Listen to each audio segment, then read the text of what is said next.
Bonjour à tous, Alex Savoie Découverte du vin, de retour de France. Donc, vous regarderez, là, si vous n'avez pas vu les deux derniers épisodes, j'en ai un sur la Provence et un sur Châteauneuf. Excellent voyage, ça vaut la peine d'être fait.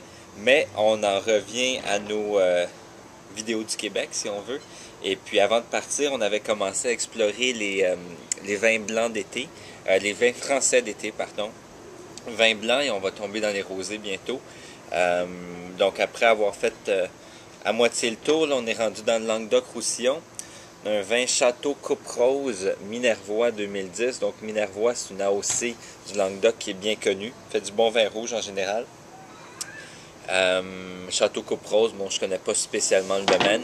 C'est un 100% Roussanne. Roussanne, cépage qu'on retrouve dans les Côtes-du-Rhône et dans le Languedoc.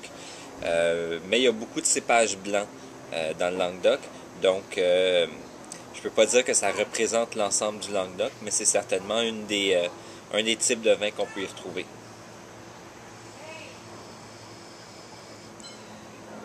Tout de suite, on s'attend à un vin qui est peut-être un peu plus grand, un peu plus lourd.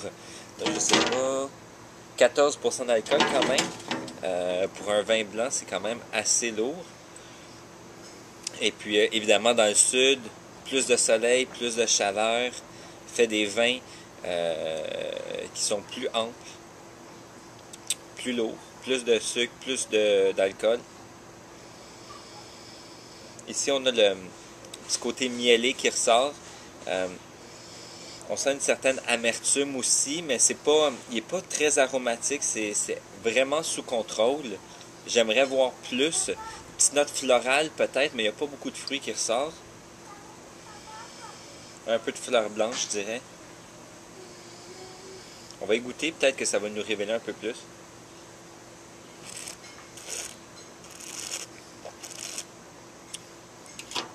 C'est un vin qui est gras, qui est rond. La texture est grasse, on sent que le liquide est visqueux. Il est rond. Il nous englobe la bouche. Petit côté floral encore, qui ressort définitivement là, en fin de bouche. Mais, grosso modo, pas grand-chose. Peu aromatique, peu expressif. Il n'y a pas beaucoup de fruits qui ressortent.